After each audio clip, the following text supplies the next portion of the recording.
دنیا کا سب سے پہلا اور سب سے خوفناک طوفان جس نے اس روئے زمین پر رہنے والی ہر چیز کو فنا کر دیا تھا اور اس روئے زمین پر کوئی بھی چیز باقی نہ رہی تھی۔ اس طوفان کے بعد اللہ تبارک و تعالی نے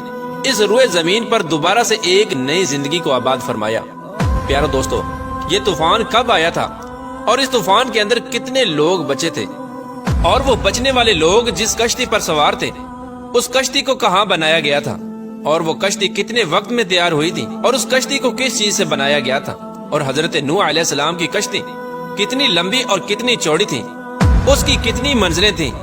اور اس کشتی کے اندر کون کون سی مخلوقات سوار ہوئی تھی، اور کل کتنے افراد حضرت نوح علیہ السلام کی اس کشتی پر سوار ہو کر دنیا کے اس خوفناک طوفان سے بچے تھے، اور شیطان کشتی کے اندر کیوں سوار ہوا تھا، اور یہ کشتی کتنے سال تک اللہ تبارک و تعالیٰ کے اس دردناک طوفان کے اندر تیرتی رہی، اور جب وہ طوفان رک گیا تو اس کشتی کو کس جگہ پر چھپایا گیا، اور کیا وہ کشتی آج کے اس دور میں دریافت ہو چکی ہے؟ پیارے دوستو، ان تمام تر سوالات کے جوابات قرآن و حدیث کی روشنی میں آج کی اس ویڈیو میں ہم آپ کو بتائیں گے، لہٰذا آپ سے گزارش ہے کہ ہماری اس ویڈیو کو اینڈ تک ضرور دیکھیے گا، کیونکہ یہ ویڈیو بہت ہی تحقیق کے بعد بنائی جا رہی ہے، اور اس ویڈیو کے اندر آپ کو انتہائی اہم معلومات ملنے والی ہے۔ پیارے دوستو، حضرت نوح علیہ السلام کی قوم کفر اور شرک میں غرق ہو چکی تھی اور شیطان کے پیروکار بن چکے تھے۔ شیطان کی پیروی کرتے ہوئے ان لوگوں نے 5 بڑے بڑے بت بنا رکھے تھے جن کی یہ لوگ عبادت اور پوجا کیا کرتے تھے۔ وہ 5 بڑے بت جن کے نام یہ ہیں: ود، سواع، یعوس، یعوق اور نصر۔ یہ بدبخت قوم ان 5 بڑے بتوں کی پوجا کرتی تھی، اور اس کے علاوہ اس قوم کے اندر ہر طرح کی برائی تھی اور وہ ہر قسم کے گناہوں کے اندر مبتلا ہو چکی تھی۔ اس کفر و شرک میں مبتلا اس قوم کی طرف اللہ تبارک و تعالی نے اپنے پیارے پیغمبر حضرت نوح علیہ السلام کو مبعوث فرمایا، اور اللہ تبارک و تعالی نے حضرت نوح علیہ السلام کو نبوت عطا کی۔ حضرت نوح علیہ السلام نے اس قوم میں آ کر اپنی نبوت کا اعلان کیا اور بتوں کی پوجا کرنے سے ان لوگوں کو منع کیا، اور اللہ تبارک و تعالی کی وحدانیت کی طرف دعوت دی اور ان کو ایک خدا کی عبادت کرنے کا حکم دیا۔ پیارے دوستو، یاد رہے کہ حضرت نوح علیہ السلام ہی سب سے پہلے وہ رسول ہیں جنہوں نے کفار کو تبلیغ کی، اور ان کی قوم ہی سب سے پہلی وہ قوم ہے جن پر اللہ تبارک و تعالی نے دنیاوی عذاب نازل فرمایا۔ اس طرح حضرت نوح علیہ السلام کی قوم سے ہی دنیاوی عذاب کی ابتدا ہوئی، جس طرح کہ اللہ تبارک و تعالی قرآن پاک میں ارشاد فرماتا ہے: بے شک ہم نے نوح کو اس کی قوم کی طرف بھیجا کہ ان کو ڈرائے اس سے پہلے کہ ان پر دردناک عذاب نازل ہو۔ پیارے دوستو، حضرت نوح علیہ السلام 950 سال تک تبلیغ کرتے رہے اور ان لوگوں کو برائی سے منع کرتے رہے، لیکن وہ بدبخت قوم اپنے گناہوں سے باز نہ آئی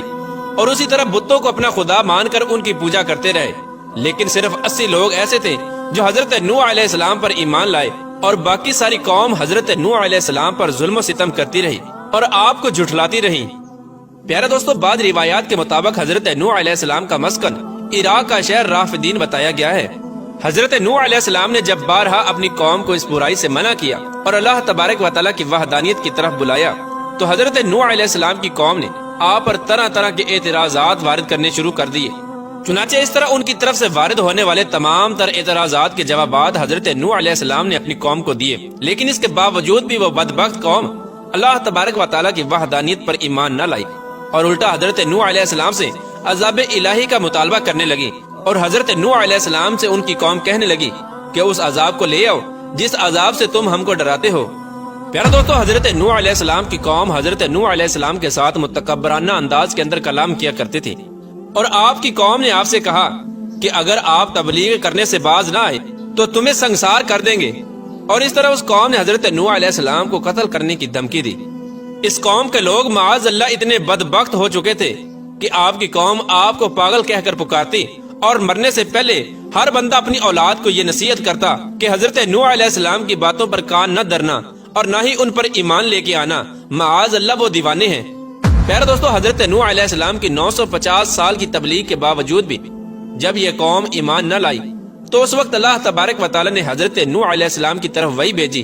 کہ جو ایمان لا چکے ہیں ان کے علاوہ اب آپ پر کوئی ایمان نہ لائے گا۔ تو اس وقت حضرت نوح علیہ السلام نے اللہ تبارک و تعالی کی بارگاہ میں دعا کی، اور آپ کی دعا قبول ہوئی، اور اللہ تبارک و تعالی نے حضرت نوح علیہ السلام کو ایک کشتی بنانے کا حکم دیا، اور ساتھ ہی اللہ تبارک و تعالی نے اپنے پیارے پیغمبر حضرت نوح علیہ السلام کو یہ بھی بتا دیا کہ کشتی میں سوار ہونے والوں کے علاوہ دنیا کی تمام تر مخلوقات کو تباہ و برباد کر دیا جائے گا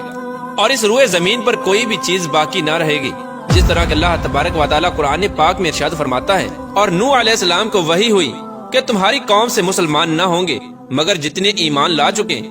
تو غم نہ کھاؤ اس پر جو وہ کرتے ہیں، اور کشتی بنا ہمارے سامنے اور ہمارے حکم سے، اور ظالموں کے بارے میں مجھ سے بات نہ کرنا، وہ ضرور ڈوبائے جائیں گے. اور نوح علیہ السلام کشتی بناتے ہیں، اور جب اس کی قوم کے سردار اس پر گزرتے ہیں تو حضرت نوح علیہ السلام پر ہنستے ہیں. نوح علیہ السلام بولے، اگر تم ہم پر ہنستے ہو تو ایک وقت ہم تم پر ہنسیں گے جیسا کہ تم لوگ ہم پر ہنستے ہو. تو اب جان جاؤ گے کہ کس پر آتا ہے وہ عذاب کہ اسے رسوا کرے، اور اترتا ہے وہ عذاب جو ہمیشہ رہے. اس طرح اللہ تبارک و تعالیٰ کا حکم پاتے ہی حضرت نوح علیہ السلام اللہ تبارک و تعالیٰ کے حکم کے مطابق کشتی بنانے کی تیاری کرنے لگے. آپ نے اللہ تبارک و تعالیٰ کے حکم کے مطابق شہر سے باہر کشتی بنانے کا ارادہ کیا. ابھی طوفان آنے میں 200 سال باقی تھے. حضرت نوح علیہ السلام کو کشتی بنانے کے لیے ایک خاص قسم کی لکڑی کی ضرورت تھی. لہٰذا حضرت نوح علیہ السلام نے اس لکڑی کو حاصل کرنے کے لیے ساگوان نامی کچھ درخت لگائے جن کی لکڑی بہت مضبوط ہوتی ہے. یہ درخت 100 سال میں تیار ہوئے. اس کے بعد حضرت نوح علیہ السلام نے ایمان لانے والوں کے ساتھ مل کر دنیا کی سب سے پہلی کشتی بنانے کا کام شروع کر دیا. پیارا دوستو، اس کشتی کی تیاری کے دوران آپ کی قوم آپ کو بہت زیادہ تکالیف دیتی، یہاں تک کہ کشتی پر فضلہ بھی کر دیتی. لیکن ان تمام تر تکالیف کے باوجود آپ سب کچھ برداشت کرتے ہوئے کشتی کی تیاری میں لگے رہے. پیارا دوستو، یہ کشتی کم و بیش 100 سال کے اندر تیار ہوئی. یہ کشتی 300 گز لمبی اور 50 گز چوڑی تھی اور 30 گز اونچی تھی.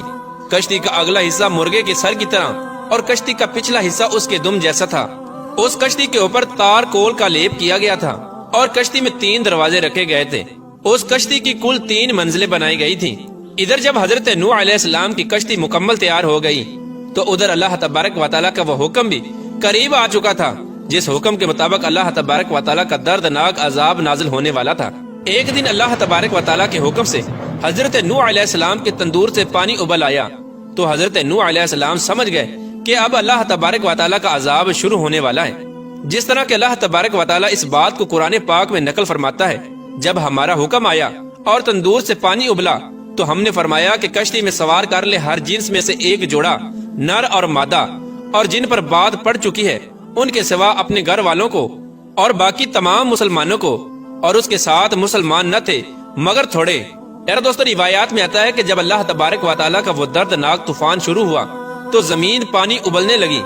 اور آسمان سے پانی برسایا جانے لگا. اس وقت حضرت نوح علیہ السلام نے اللہ تبارک و تعالیٰ کے حکم سے کشتی میں درندوں، چرندوں اور پرندوں اور قسم قسم کے حشرات الارض کا ایک ایک جوڑا نر اور مادہ سوار کر لیا، اور